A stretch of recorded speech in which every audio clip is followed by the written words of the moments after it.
Oh, it's the Writers Roundtable. Oh, Dynasty Roundtable. I did that thing. I did that thing where, you forget the month, the year that people used to do with checks. Anyway, we are here on the little San Diego Chargers type moment. Yeah, or Oakland Raiders. We're not going to mention the Washington team. I almost said it, and I was like, 2 examples is good enough. Yeah, I think they get it. So we're here on the Dynasty Roundtable tonight, Matt, in June. So what are we going to talk about tonight on the Dynasty Roundtable? Well, contrary to popular belief, and player profilers proving this every day, there's a lot to talk about for Dynasty football in these months. So today we're going to discover the potential of 3 similarly valued wide receivers for the 2023 season, decide whether to buy them or sell them at their current values. We're going to explore the emotional dilemma of holding on to players in your Dynasty rosters or whether it's time to cut ties. We're going to learn when you've reached your window in the productive struggle phase and when it's time to make that big move and start putting up that win now mentality. And then lastly, we're going to play a little of this or that and talk about some players with very similar ADPs and Dynasty startups. And we're going to tell the folks which way we're leaning. Awesome. Well, we have a special guest tonight.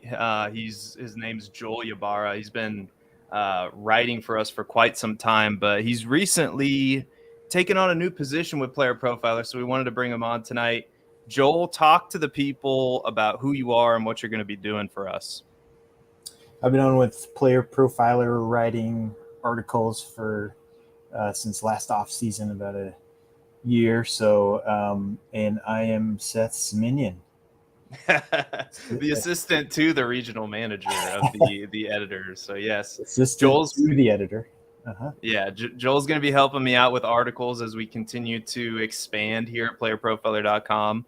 And Joel, Joel didn't do a good job of talking himself up. So if you have not read a Joel Ybarra article, you need to go check it out on playerprofiler.com under the news and articles section. Some of my favorite articles have been written by Joel. He's writing a series right now about ascending offenses. We actually published one today. Detroit Lions. It's funny. You published that article, and then on Theo's show, Press Coverage Live, Sigmund Bloom just talked up the Detroit Lions offense for a good portion of the show. So I thought of you when I was hearing Sigmund talk about that. It was a great show. Don't go watch it right now. Stick with us right here, but check it out after the show. So we're excited to have Joel on the program this evening. We're excited to elevate him to this new role. He's going to do a great job. So, Joel, welcome to the Dynasty Roundtable. Matt, what's our first order of business tonight? Is it something that I put on there? What's going on? Yeah, I think you have some grievances to air. You said it in the show sheet in a way that made it seem like that one tweet that said, "I did not get mad online. Please do not put in the newspaper that I got mad online." But you seem like you're tense about this Dynasty trade, so I think you need to let some of this off your chest. All right. So sometimes I do this. I just post something out there that I know people are not going to like, and I'm going to, people are not going to like this trade. I get it. I understand why. The value police come after me. The same people that come after me about Christian Watson. It's okay. But what I did not, and so it's fine if you disagree with me on the value of a trade, I get it. But the last part of this tweet really bothered me because I think if you have this mentality, you're putting yourself at a disadvantage. And the second part of this tweet is, and my question to you, Joel, is what do we do with somebody who says, plus, there's still 2+ months to go until you need to set a lineup. What do we do with that? Is that correct? I mean, technically correct, but technically you can't set a line. Well, you can set your lineup now for week 1, I guess, but I'm all about taking some calculated risks in Dynasty, but I also like to plug holes, especially when it's quarterback and super flex. Yeah, and that's what I was doing. Just to provide some context, I was trading for Daniel Jones in a super flex league. I needed a quarterback. And so, yeah, I think Who'd you trade away, Seth? Yeah, tell the people. So it's on Twitter if anybody is. I mean, I put it out to the public. So I traded Garrett Wilson and a future first, which this team is a win now team. So this pick is, I'm thinking it's a calculated risk. It's going to be late. So Garrett Wilson, late 2024 first, hopefully. If it all blows up in my face, maybe not. But I got back Daniel Jones, Pat Freiermuth, and Shiga Okonkwo. But it's also a 2 points per tight end reception league, and I needed tight ends. And this, so giving up Garrett Wilson, yes, it's steep. And if you put it in any trade calculator, I get it. I'm going to come out on the wrong end of it. Did you put it in Dominator?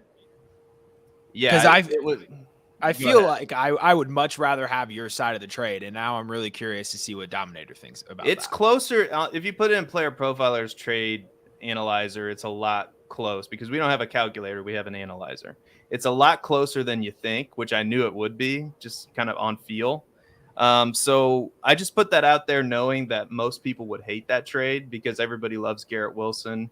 And we'll talk more about. I also put out a tweet comparing him to Amon-Ra St. Brown, which I think Amon-Ra St. Brown's better, but that's just my opinion. Most people don't agree. So, yeah, I was a little surprised. Like, this is where this comment's coming from, I guess, is like, I don't necessarily think any time is a bad time to plug a quarterback if you need a quarterback in Superflex, especially a quarterback like Daniel Jones, who finished as the quarterback 8 last season, who had about 700 or 800 rushing yards, who's mobile. The situation's only gotten better for him with them adding Darren Waller. So if you're telling me that Daniel Jones isn't like a top 8 to 10 quarterback, I mean, he's already proven it. So I get the quarterback in the deal, and I get 2 tight ends in the deal.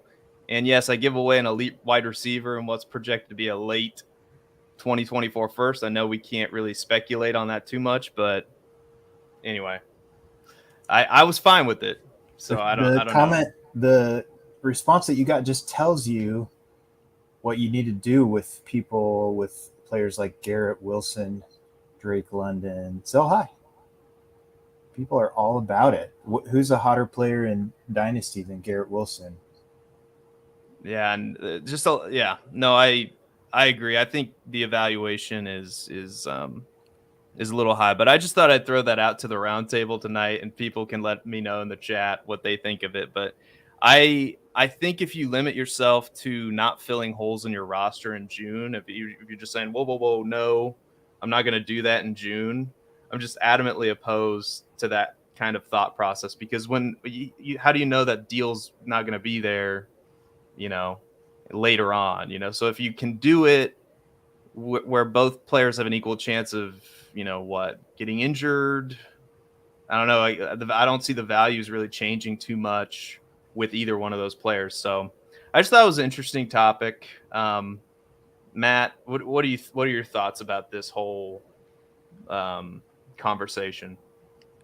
Yeah, I like what Joel said about selling high, because just a question I ask myself every single time I look at dynasty rankings is, where are these values going to go from here for me to gain more value on Garrett Wilson, right? And that depends on your structure. If you're a productive struggle team, Garrett Wilson holding a rock steady value is more valuable to your team because you need that consistency in your lineup. But if you're a win now team who has a hold a plug in the quarterback position, especially in Superflex, then if you're holding on to Garrett Wilson, what does his stat line have to be for him to maintain or increase his value at where it is now in year one with a new quarterback in an offense that had a lot of question marks around it last season? So, and that's getting an all-star running back. So there's a lot of ambiguity surrounding his situation. And with that much uncertainty, if you can get a Konami quarterback to plug your QB2 hole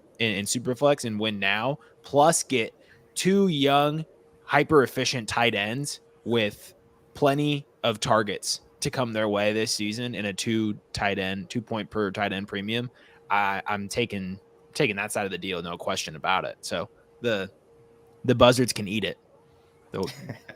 Simple as that. So I we can all, disagree on values, and, trade calculators are what they are. Nothing's really perfect, but I just think it's an interesting conversation, because I think if there was an exception to that rule, and I get it, I understand the logic that comes with that statement, but if there was a position that you wouldn't want to wait too long, or if you have a chance to fill it, it's quarterback in a super flex, or it's tight end in a 2 tight end league, or a 2 points per tight end league, especially if you don't have them, and especially if you're a win now team like me in that league. So it's calculated risk, but hey, man, that's why it's fantasy. It's also fantasy football. So I was kind of opposed to the notion, oh, you shouldn't trade in June. Come on. What are we here to talk about? We're here to talk about dynasty trades. We're here to talk to people about how to optimize their rosters. So what are we doing? We're just not going to make any content in June and July. It's like we're just going to wait to make these trades because, technically you can't fill a lineup. So I don't know. And we very cordial back and forth between this individual. So I think it's fine. It's no ill will in any which way. But I just thought that was, I don't know. I feel like I'm beating a dead horse in a way here, but we are making a weekly segment out of you seeking validation from the chat for your dynasty trades. So maybe we'll just make it a segment where you vent to us and the chat to talk about your dynasty decisions. But let's talk about some dynasty decisions that other people are going to be having to make. So we're going to bring back a segment called Situational Awareness. We broke down the situation of some ambiguous players going into 2023 for running backs, and this week we're going to talk about receivers. So Joel, starting with Jerry Judy, let's break down the situation and where they find themselves at for 2023 and whether you're buying or selling their current dynasty value. I'm buying Jerry Judy. He gets the best quarterback of his career. Actually, already has gotten the best quarterback in his career. If you look at the quarterbacks in Denver in the past 2 years, did we lose Joel? Oh, on the team, and then last year he got an upgrade. Am I back? Okay, you're back. The quarterbacks that Judy had before last season, when he got a significant upgrade in Russell Wilson, were Drew Lock, etc. Right, and then he finally got Russell Wilson, who had a decline. Oh, am I there? Sorry, you're back. No, you're good. You're back. So, no, you're Wilson okay. had a down year, right? And then Judy still had his best season in fantasy. Wide receiver 18 in points per game last season, 13.6 points per game, right? And if Russell Wilson improves at all, Judy's probably the number one option in that receiver room. So I'm buying Judy. Yeah, I think Judy's a little weird. Like, he's wide receiver 25 on keep trade cut. And you'd think, okay, that seems about right. Last season, he finished as the wide receiver 22 and the wide receiver 19 in fantasy. And now you cut out, Seth.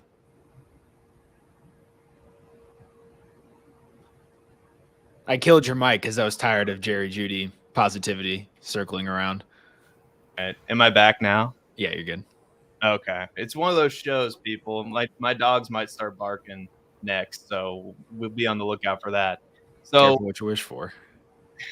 See, I was talking to Joel about my mic before, so I just did that thing I was talking about. But so I was saying I'm actually a little bit surprised that the dynasty community like keep trade cut isn't a little higher on Judy, and I honestly think the reason is Russell Wilson, because Russell Wilson had just that bad of a year last year.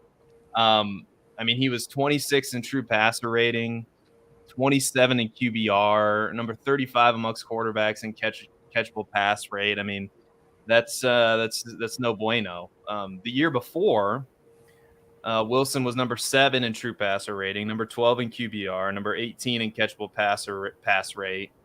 And the result was a typical, Russell Wilson year. It was like he was QB 13 in fantasy points per game. And some people even thought that was a down year. So if you're investing in this Denver offense, you're hoping that Sean Payton can resurrect Russell Wilson, or, and just how much was Nathaniel Hackett to blame for the Russell Wilson debacle, right? So normally I'm out on a player like Judy, but this is an interesting wide receiver room. And while I agree with Joel, I think this is typically an area where I would look to buy Judy. I think I'm more interested in Sutton and Marvin Mims. And I know I'm changing the conversation a little bit, but like if we compare Judy to Sutton, like Judy was number 32 in targets. His ADOT was number 40 in the NFL. Number 12 in deep targets, number 25 in unrealized air yards, number 88 in route win rate for Jerry Judy. Now we compare Sutton, who's 3 years older, number 27 in targets. So he actually got more targets than Judy. ADOT, number 22, better than Judy. Deep targets, about the same. They were 11th and 12th in the league. Yards after catch was an area. I mean, Sutton's not really getting many yards after the catch. But unrealized air yards, number 17 ahead of Judy. And then route win rate, number 23 in the NFL. So I don't think that Sutton deserves to be 32 spots below Jerry Judy. And Sutton's probably the guy I'm looking to target in what's an interesting wide receiver room. But I'm also interested in Mims. I'm actually interested in all three because I think you're buying low on all three of them. But what say you, Matt Babbage? Yeah, I think you highlighted an interesting point that not only was Sutton drawing more targets, but he was the better receiver of the two. Judy obviously plays a much different game. He's playing more. He's playing in more fantasy friendly positions. He's getting the. Cortland Sutton was a prayer yards king. He had high air yards. Not a good target quality rating downfield. But Judy was putting up yak, and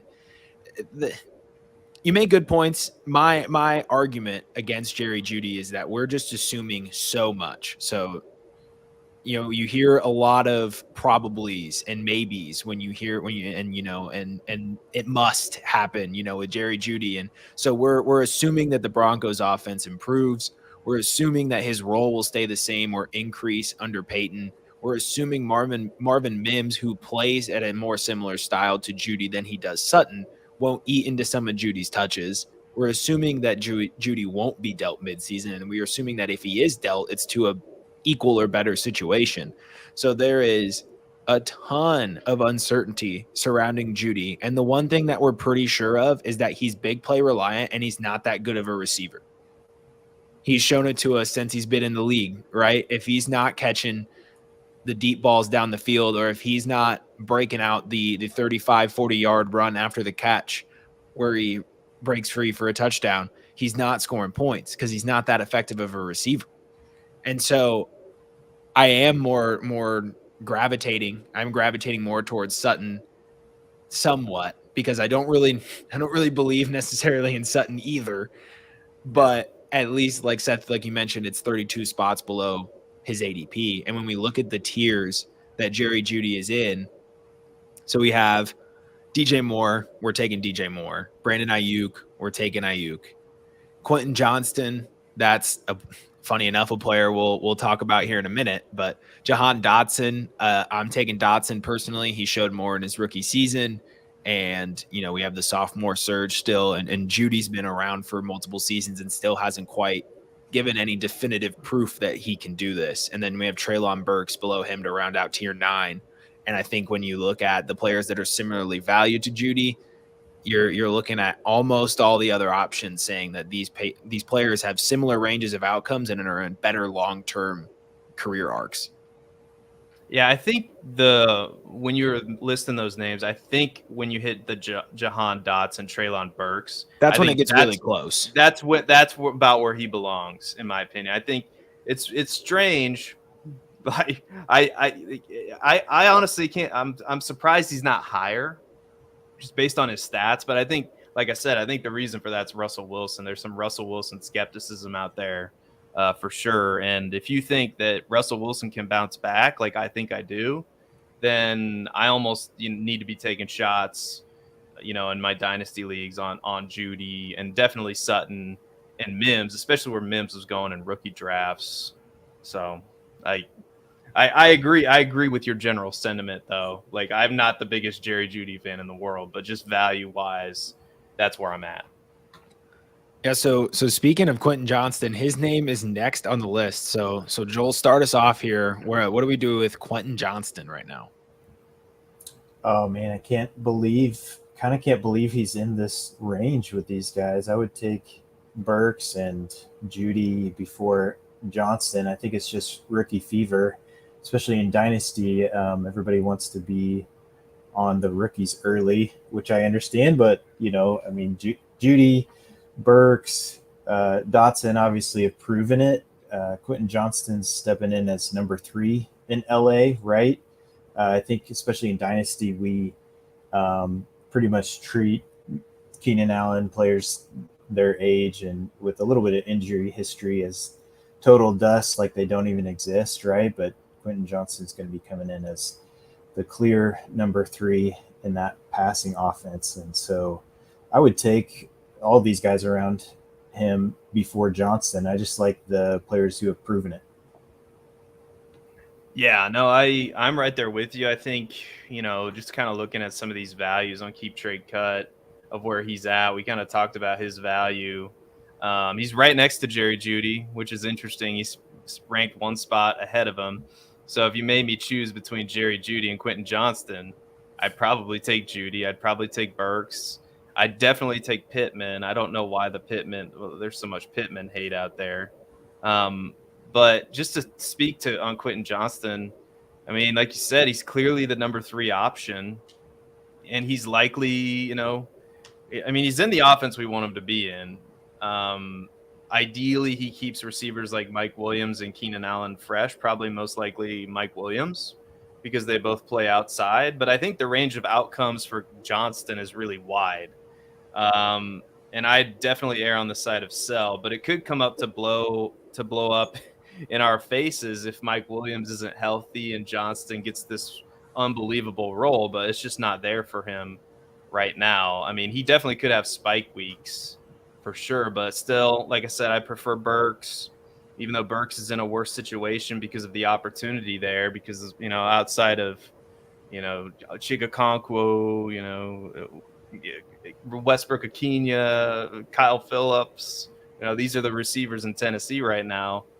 And Johnston being drafted at wide receiver 22 on Keep Trade Cut is very high. And at that price, I'd be willing to bet that he doesn't return the value. Like, his value never gets higher than that. I'd be willing to take that bet and trade him away, which I have done in a few of my leagues. So, Matt, what do you think? Yeah, this just doesn't really make much sense now, does it?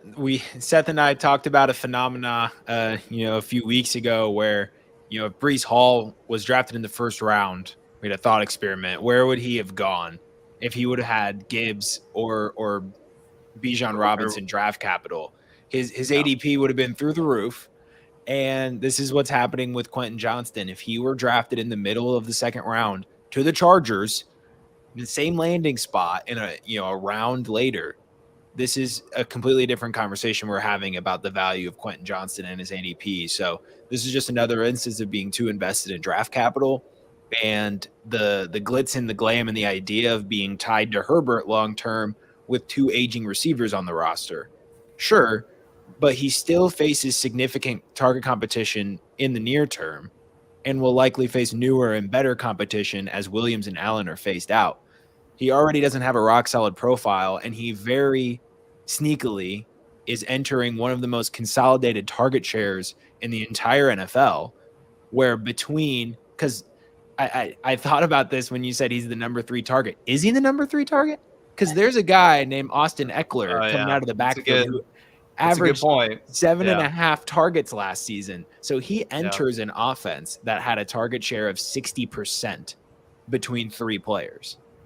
So how much opportunity without an injury to Mike Williams or Keenan Allen or anybody who gets targets in this offense, how much room is there? I hate too many mouths to feed, but the law of conservation of targets is a very real thing. And if you don't believe me, just ask Matt Kelly.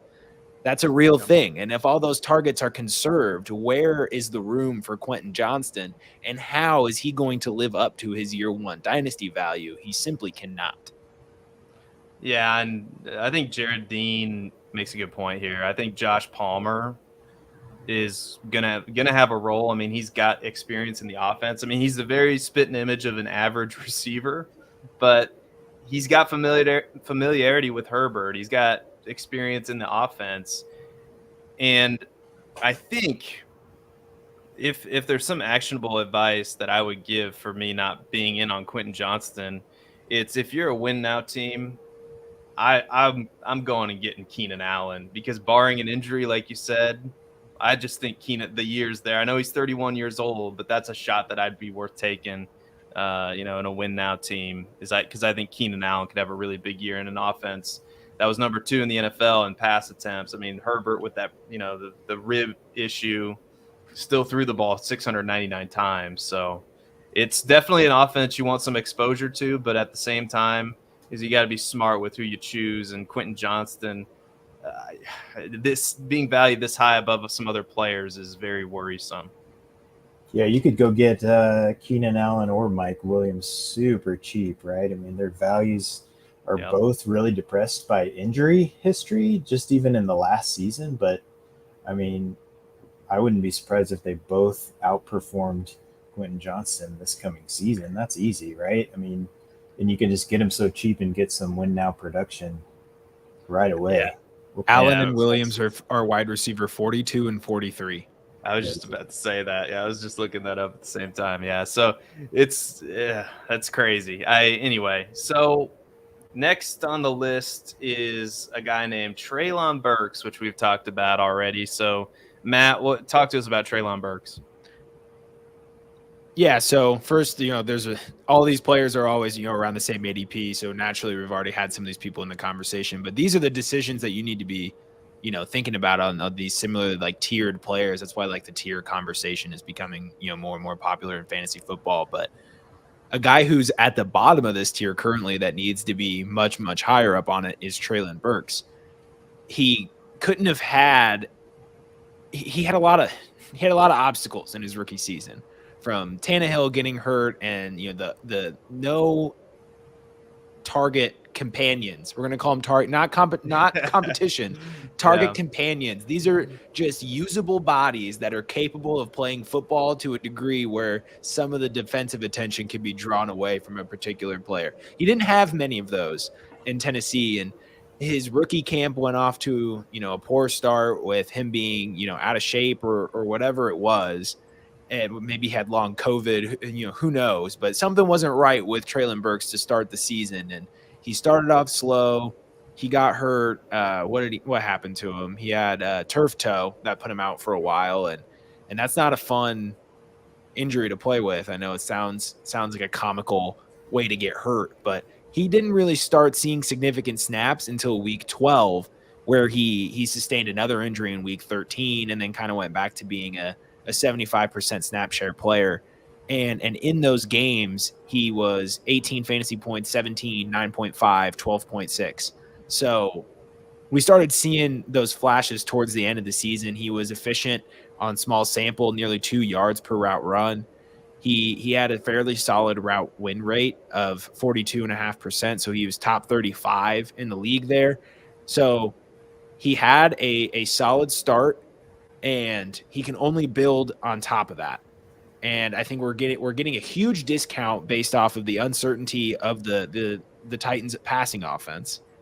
And there's still no significant target competition. We're looking at a 25% target share for Treylon Burks the way things stand. And getting that type of volume in any offense is extremely fantasy friendly. And so we're looking at a receiver with, a historic college profile at age 23 going into his sophomore season. This is a huge discount on a superstar asset. What do you think, Joel? I'm selling Treylon Burks. He's like in that top 5 of like assets in Dynasty that people want, right? And I think his ceiling, like top 5 in receivers, young receivers that people want, right? So you can easily sell him. I think his ceiling is AJ Brown in the same offense, right? AJ Brown's, was his last season in Tennessee was wide receiver 24. Okay. So if that's, in Burks, you could argue that he's not going to reach the ceiling of AJ Brown. Tennessee was bottom quarter in pace of play in the last 2 seasons, number 29 in 2022 and number 26 in the league in 2021. So they play slow. The quarterback situation's kind of a mess. They've drafted 2 quarterbacks to replace Tannehill now. Tannehill's in the last year of his contract. So, and he can't be happy that they're drafting quarterbacks to replace him, right? So that the situation kind of seems like a mess. No great target competition, but I would kind of mute his production in this next season, even if he's the wide receiver 1 in Tennessee. Yeah, I thought I would be in on Treylon Burks until I saw where he was being valued on Keep Trade Cut, and I think I'm lean more to Joel's side, even though I do like the player. And we do have to make some bets on some of these sophomore wide receivers because historically these sophomore wide receivers have broken out, or they're the biggest jumps in value that we've seen. But according to Keep Trade Cut, he's wide receiver 25. And there's some players like Michael Pittman. I know I keep bringing up Michael Pittman, but anyway, I might prefer. It's hard to say. Like Deontay Johnson's way down there, Rashad Bateman's way down there, and those are receivers that I think should at least be in the same conversation, especially Rashad Bateman. And it's odd to me because I thought I would be in. I really did think I would be in because I like this player. I just don't like him this much, and I think there's a chance that he breaks out this year. There is, because of the volume that Matt spoke of. But this Tennessee offense is weird. I don't know. They should go with Ryan Tannehill because he's clearly their best option. But I don't know. We were talking about him being a cut candidate. That didn't happen.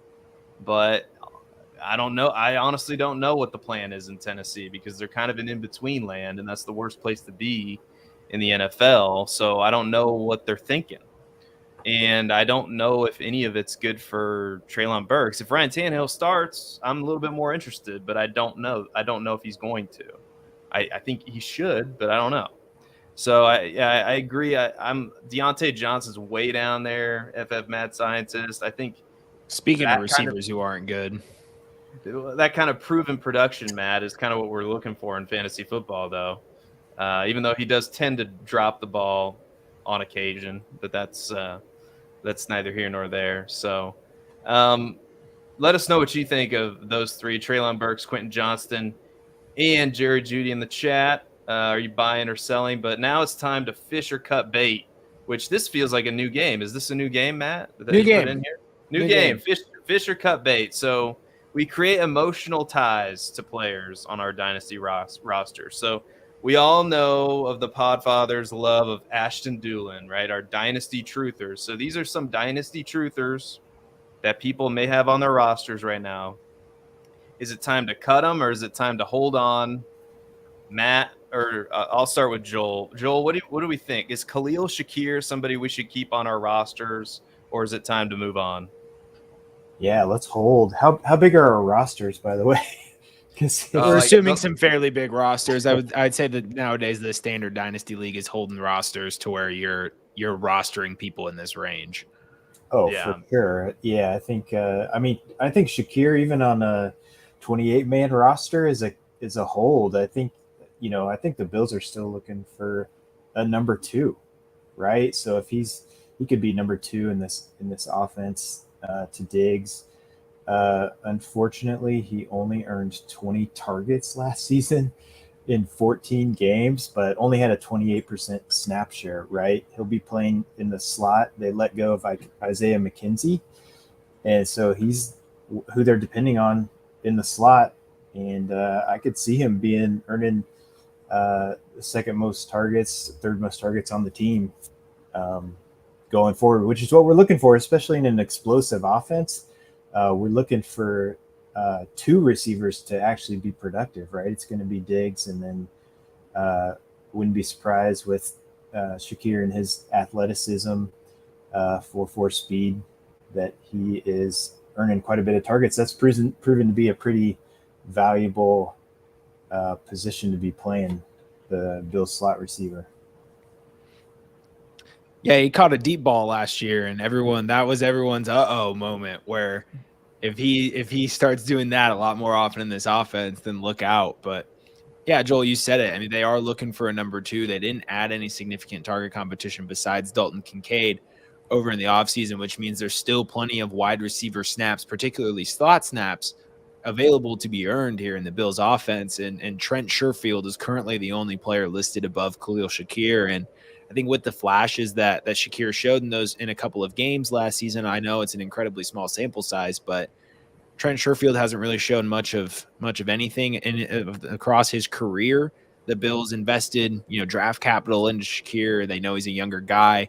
They spent money on Isaiah McKenzie and Jamison Crowder before drafting him. So there was some investment there already. And maybe the Bills weren't even expecting Shakir to have to pick up the playbook in year 1. But when you look at where he's at, there's not a lot of players that have a realistic path to starting snaps like Kahlil Shakir does, and he can do it as soon as week 1 of the NFL season. So when you think about it that way, like, he's got to be a hold at his current price. Yeah, when I think of dynasty stashes, I think of players like Kahlil Shakir. I think he's the perfect dynasty stash. I really do.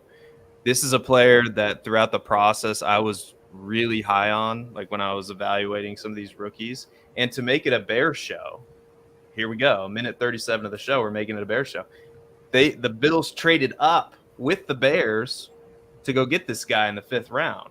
So I know it's a day 3 trade up, which, we could poo-poo or scoff at, but still it tells me, they traded up to go get this guy, and they gave up some draft capital thinking that he could be, he could help them. This is a team with Super Bowl aspirations and that needs a wide receiver 3, so maybe he could fill that role. And like Joel said, they didn't resign Isaiah McKenzie. And you look at their roster, Trent Sherfield, Justin Shorter, Deontay Hardy, Isaiah Coulter. I know they still have Gabe Davis, obviously Stephon Diggs, and they drafted Dalton Kincaid, but there's no reason why, Shakir can't win the wide receiver 3 job, potentially the wide receiver 2 job. Sorry, Ed DeLauder, earmuffs. Like we Ed DeLauder loves Gabe Davis, but I don't know. I don't know if Gabe Davis, he's probably going to be the wide receiver 2, but there's a world where Shakir beats him out and is the 3rd option in that passing attack. So I think he's the very definition of a dynasty wide receiver handcuff, dynasty stash. Let's throw it right back around the round table. What about you, Matt Babich? Where are you sitting on Kenneth Gainwell? Let me answer that question with another question that I'll leave open to either or both of you. What is the most valuable thing to an NFL team in terms of economic value? Getting more out of what you're paying for. It's a rookie contract, right? Contract. Exactly. Yeah. It's a rookie contract. So Kenneth Gainwell is on a dwindling rookie contract. Miles Sanders leaves in free agency. Philadelphia said, yeah, let's just go get the guy who's Kenny Gainwell, but a more complete back, and DeAndre Swift. So they have a dwindling rookie contract, and instead of using this guy and getting the most out of this contract that they possibly can, they traded away draft capital to go get a more complete back in DeAndre Swift, who is a proven, I don't care what you think with Jamal Williams and what happened last year, he's a proven commodity as a pass catcher and as a red zone threat. They literally got a Kenny Gainwell who is a more complete and well-rounded running back, and that is just the ultimate downfall for Kenny Gainwell's value. And I'm cutting bait. If he can't make it to his second contract, he's not a second contract running back. He is yet to break the mold. He's been efficient on a small sample, and he looked good as a pass catcher, but this was the ultimate signal of distrust from the Philadelphia Eagles. What are your thoughts, Joel? Hey, Kenny Gainwell evaded 17 tackles last season on 53 carries. Only a 26.4% snap share. That's quite a few evaded tackles, actually. But when are you ever going to plug him into your lineup, right? They signed not only Swift, but Rashad Penny. Forgot about that. Trey Sermon. Trey Sermon's still around? Oh, my God. They signed Boston Scott to another 1-year contract. I wouldn't be surprised if all of those guys played ahead of Gainwell. He's a third down pass catching back. I just wouldn't ever know when to start him. Yeah. I'm right there with you. I think Matt, you basically took all of my thunder, because I was gonna say, like, I think DeAndre Swift could win some people some leagues this year. Like, I'm not even exaggerating about that, because DeAndre Swift, you just look at the numbers. I know he's DeAndre Swift, and there's some questions about his his love for the game or whatever, but Swift was the RB15 in fantasy points per game while playing 41.8% of the snaps in Detroit in an offense where Jamal Williams just went bananas and took all the touchdowns from him. So if he even gets like 45%, 50% of the touches in a Philadelphia offense where they have every incentive to limit, they should. I know Jalen Hurts is going to run, but God, some of the things Buffalo does with Josh Allen just make me cringe. Those quarterback sweeps where he gets destroyed and they gain 3 yards. It's like, why are we doing this to your franchise quarterback? So it would be, in the goal line or the red area, why not give the ball to DeAndre Swift, a guy who profiles as a three down back, instead of putting your quarterback in harm's way? I mean, I remember Patrick Mahomes got his knee dislocated on one of those quarterback sneaks. So anyway, DeAndre Swift's upside is unbelievable. He was number 8 in true yards per carry last year, number 2 in yards per touch, number 5 in breakaway run rate. So, yeah, I don't know quite with all those running backs where Kenny Gainwell slots in, and I don't know if a DeAndre Swift injury is enough to propel him into the RB1 or the Philadelphia RB1 category because of Penny. Penny's sitting right there too. So, yeah, I think it's time to see what you can get for him. I don't know if it's going to be much, but it's, I had high hopes for Kenny Gainwell, but not so much anymore, really. I think it's just too crowded. The Eagles are price shopping for running backs, man. None of these guys are making like more than $2 million a year. Yeah, smart. It's almost like they're a really good organization or something, like getting to the Super Bowl. So get on Trey Sermon, Yeah, why not? What if Penny and Swift go down like they usually do? Yeah. No, sorry, can't do it. Well, can't. He's free. I know he's free. I've just made too many jokes. Drop Gainwell for Sermon. That'd be a power move. That'd be a power move for sure. All right. I'll kick it to you now, Seth. What do we think about Wandale Robinson? I think the answer has to be yes. I mean, he's a first-round pick. He's having some games. I mean, in this very regime that is currently employed by the New York Giants used the second-round pick on him. So they are invested in him. I mean, he's coming off of a ACL tear. So that's going to be important to monitor, but it seemed like he was getting his legs underneath of him, right? And then he was doing some good things. I know we all thought here that they overdrafted him, and they did, but I mean, in week 11, he finished as the wide receiver 9 overall. So I think I'm in on Wandale if you have him. I think you just got to hold him. But then I keep going to keep trade cut. I keep wanting to be in on these players, and then I see where they're ranked, and he's ranked ahead of like Darnell Mooney and Jacoby Myers. I'm like, I want to be in on some of these guys, but I at the value, it's like, oh. Anyway, I know the upside's a lot greater than perhaps a Mooney or Jacoby Myers, but you got to hold him, I think, because he could be something. I think he was proven that he could be something. So he's a lottery ticket worth hanging on to. But I like Mooney. I think he's a little bit overvalued on keep trade cut. What do you think, Joel? I think he's a hold. Again, I think if this offense really gets cooking, which that's a little iffy with Daniel Jones, right? To say that he's going to throw 35 touchdowns or whatever in a season is a little iffy. That would be ideal though, and in those types of really powerful offenses, we want to have the number one or number two receiver. Pretty easy to see Wandale fitting in to that role, the number two on this team, right? Like we said, there's not a lot of competition as far as receivers. They brought in Darren Waller. He's 30 plus, so we don't know how long that's going to last. The next best option is probably Isaiah Hodgins, who, I have a lot of love for. But me too, man. Love Isaiah Hodgins. Wandale could be the number one or number two in this offense, right? I just think he's a little ways away. They signed Paris Campbell to a $1.5 million contract, and so I think that's a stopgap while they get Wandale healthy.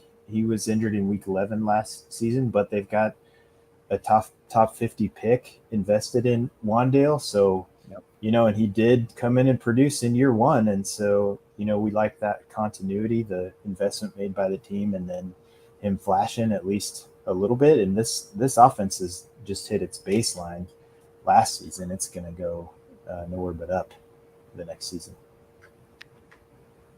Yeah, I was surprised, Seth, to hear you say that Wandale was above Darnell Mooney and Jacoby Myers and keep trade cut.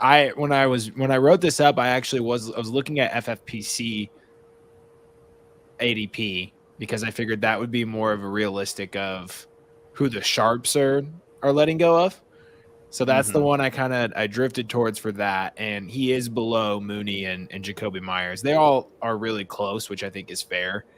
But I think we've stumbled on something. If you FFPC sharp, keep trade cut, maybe not so much. So maybe compare those two rankings, and then where you find that, or you could use our rankings, player profiler rankings, player profiler dynasty rankings as well. Yeah, yes. You could use that as well and compare the two. And then there's, the differences, the biggest differences are where likely the value is going to be. So actionable advice here on the roundtable in June of all times, in June. How's this possible? Just don't make any trades based on that. No trades allowed, please. Don't be filling your roster spots. It's a couple months to have to sell lineup, so don't be doing that. Empty, right? Yeah. No fun allowed. No fun allowed in fantasy football. Don't be making those trades, ladies and gentlemen. It's not smart. You're just a big dummy like me. No. If you make dynasty trades in June, okay? Don't do it. Can I talk about Wandale Robinson, please? Don't do it. Yeah, go ahead. We're approaching on minute 50, and we have not run the informative segment. So let me talk about Wandale Robinson. Oh no. This is a rookie season that we don't typically see from receivers, especially with his build. So I don't know the list of receivers who hit a 20% target share in their rookie season, but I can bet it's not that long, and it's filled with a lot of good names. So don't quote me. Please don't refute that with any actual statistics. Just let me go off of my gut feel. But he was an elite route winner, and there's still not a lot of significant target competition in this offense. And he was garnering a lot of it when he was healthy. Missed me with any Paris Campbell hype. The only difference between Paris Campbell and Kadarius Toney is that Kadarius Toney fired his rookie season Paris Campbell did not, and so he's just been kind of floating around. There's no difference. They're both gimmicks. Wandale Robinson is a true receiver, so give me the receiver option and not the decoy. Hey, Babish, do you know who you mentioned a route winner? Do you know who was number one in route win rate last season? I believe he's on the New York Giants, is he not? Yes. I believe his name is Isaiah Hodgins. Number one. Number one. Only 219 routes, but apparently he won most of them. There's a lot of reasons to be in on Isaiah Hodgins, and a lot of them are very similar to Wandale Robinson. Good route runner, has a lot of availability for targets in the upcoming season, and basically free in every draft you're in.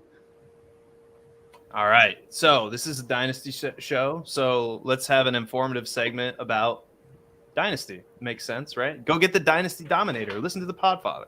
Now, I know many of you are looking for a secret weapon for your Dynasty League, and I have it. It's called the Dynasty Dominator app. You go to the App Store, go to Google Play. It's right there. It's $5 to download, and then every year it's $5 to load the next incoming class of rookies. You can add Superflex, add tight end premium. It's incredible because it allows you to look up players. It allows you to vote on whether a player is a buy, hold, or sell, and then see the market sentiment on that player.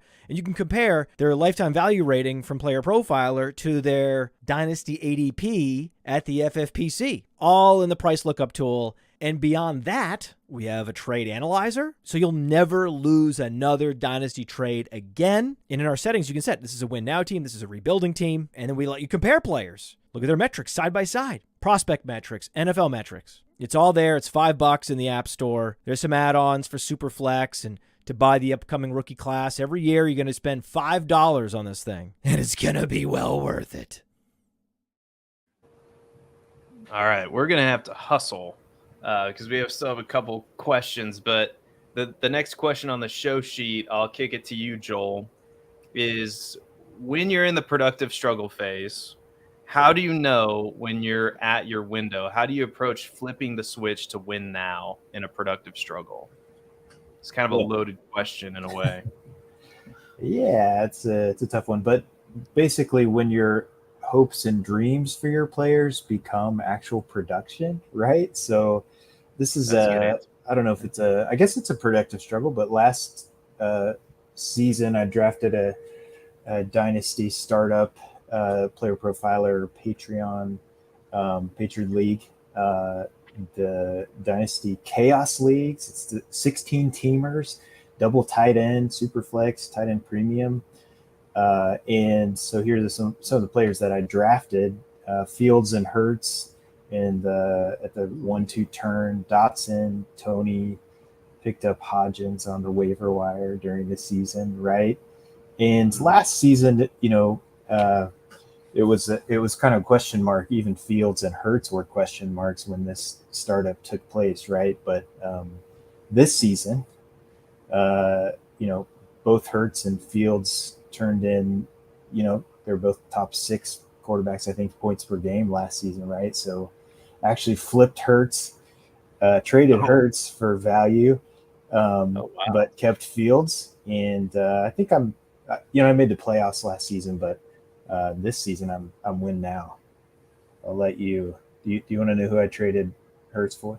Yeah, more than anything, I want to know what this trade is. You got to join. You got to join the sharing your trades live crowd. I love to sell high on these dudes that are just pristine value. So I got Derek Carr, a first next year, right, and Jamar Chase. Oh. What are your thoughts on that, man? I don't hate it. I think it's all right. In Jamar Chase there. I don't either. It all depends on, we talked about dynasty cornerstones and how Jalen Hurts can be one of those guys, but very contrastly or very similarly, I guess, Jamar Chase can also be one of those dynasty cornerstones. So when you kind of look at it like that, where you're getting, your bona fide stud receiver in exchange for a bona fide stud quarterback, when you can kind of justify the positional downgrade from quarterback. And, as much as quarterback is valuable, sometimes we can get lost in the shuffle of positional advantage. So if it makes sense for your team with the roster construction and with the scoring settings, it's something you always have to consider is flipping those guys at value. Yeah, and he's got a quarterback on his team that could be the quarterback one this year in Justin Fields. So anyway, he's got an elite quarterback on his roster. So Matt, what about you? Like, how do you know when it's time to flip that switch to win now if you're a productive struggle? So I think I'm in this situation right now, and that's kind of what brought up the question. Was I've been playing with this team as a tanking team, trying to collect picks and get some of these assets. I haven't been able to finish as close to the bottom of the league as I would want to. So I haven't been able to get the 102, 101, year over year like I've been wanting to. And when I go over some of these players, you'll understand why I have like the core, but I've been struggling. And I kind of just took a look at this team recently, and I was like, do I need to just leverage my future, right? Not like leverage all of my future, because that's not necessarily ever a great idea, but is now the time for me to say, I actually do want to win this year. So it's a super flex league, and I'm rocking Jalen Hurts and Kenny Pickett. So not the most appetizing QB2. So that's been a struggle for me. But at running back, so I'm starting 4 right now with my flexes, and it's Najee, ETN, Dobbins, and Pacheco. And then DJ Moore, Pickens, Addison at receiver, and Kincaid at tight end. And then some names on the bench are Roschon, Antonio Gibson, Rondale Moore, Marvin Mims, Zay Flowers. So there's some youth at wide receiver, but not a lot of ceiling at wide receiver. And so I'm also lacking at QB2. So I'm standing here saying I got a surplus of running backs, and I got some future capital to leverage. Like, is it time for me to flip this switch and go to win now? And correct me if I'm not viewing this right, but I think it is. Because like Joel said, you have some of those dreams like Dobbins, like he is healthy now and he has, that stretch of production right now. Pacheco managed to go the whole season and the off season while being the starting running back in this offense. Najee has a lot of steam going into this season. ETN's got a lot of steam. Now's the time to flip one of those guys, maybe the one with the most uncertainty and a future pick to get some, consistency at receiver, or like you did, Seth, and say, what, let me do what I need to do to go get a Daniel Jones and lock down that quarterback 2 position. So I think once you realize you have a core and you have the framework to where you can fill your holes without leveraging all of your future away on it, then that's your time. Like, that's when you know that you're in the struggle, but you have the setup to start flipping some of these things and turning them into dynasty championships. That's very well said. It's very well said, and I agree with a lot of it, because we're in this dynasty fantasy football game to win. Ultimately, the end goal of a productive struggle is to win, to create a super team, and so hopefully in a productive struggle, you've hit on your picks. Obviously, here's Seth giving you some great advice. Hit on your picks, and you'll be good. There you go. Mic drop. So I would agree with most of what you said, Matt. I mean, the key is getting some of your young pillars early in the draft. To answer the question, if you look at your roster and go, oh, look at that, Drake London, Amon-Ra St. Brown, I drafted Bijan at the 101. I drafted Daniel Jones last year. So if you have some of those players, like one of my teams, for instance, we'll just go through our teams. Like, this is kind of what I did. So at quarterback, I have Lamar and Mac Jones and Desmond Ridder and Tannehill. So hopefully a QB2 emerges out of that group. I think it's probably going to be Mac Jones. At running back, Cam Akers, Dobbins, McKinnon, Elijah Mitchell, Dameon Pierce, Swift.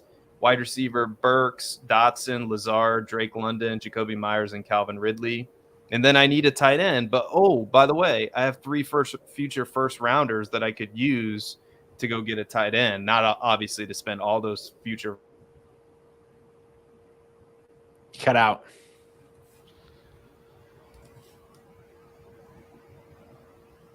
No, you're not back. Technical difficulties. We're gonna vamp until Seth comes back. He is not back. So Seth has his opinions. He has his team.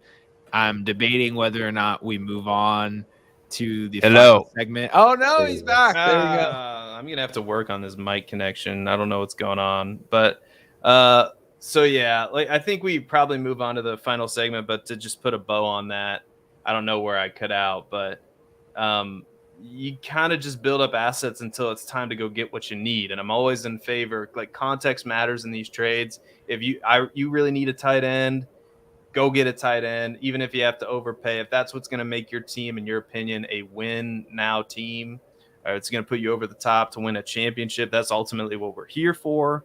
And so I am in favor of doing that, even if you have to suffer some grief amongst your buddies or Twitter or whatever. I mean, you'll be winning and they'll be like wondering like, why didn't I do that? So anyway, I think we go rapid fire with this next segment. What do you think? Yeah, Matt? we'll fire it around the horn, and we'll just do a real quick rapid fire. These players are going right next to each other in Dynasty ADP. So which one are you taking? J.K. Dobbins or Javonte Williams? We'll start with Joel. Dobbins. Dobbins. Yeah, for me too. Dobbins. Javonte Williams. Give me the one who will catch passes and is still a backfield leader in his offense. Bryce Young or Deshaun Watson? Deshaun Watson. Deshaun Watson. It's an agreement. Deshaun Watson. All right. Finally, Devonta Smith or Drake London? Give me Devonta, the more powerful offense. Devonta Smith. Give me Drake London. give me the 25% target share for the next 8 years. I love both those players. So at value, maybe Drake London, because Drake London's being drafted a little bit later. So anyway. All right. Joel, give us your plugs. What do you got going on lately that you want the good people to know about? Where can they find you as well? All my written content is on playerprofiler.com. The Ascending Offenses series is coming, and the Detroit Lions article is out today. We'll have an article about the Jets coming out later next week, but the Jets is probably a fade for me. All right. You can find talented people like Joel on Player Profiler, like you mentioned, under the news and articles section. You can follow me on Twitter at Seth_Dewald to see my ridiculous dynasty trades and ridicule me there. You can follow me on YouTube. Actually, we're having a little dynasty draft determination party at 8:30. So here in 30 minutes, go over to my channel, Seth Dewald, on Twitter or on YouTube. That's where we'll be. That's really all I got. What about you, Mr. Babbage? The Roto Underworld draft kit, the world famous draft kit, has been released. It is live for the public. Over 300, well, exactly 300 player profilers with a ton of video cameos from your favorite analysts across the fantasy football industry. You know, all of your favorite player profiler analysts together under one roof, under one draft kit. It's got team insights, signature trends. This is the most information that's ever been condensed into a single draft kit, and that is a fact that is reviewed by me. You can trust it.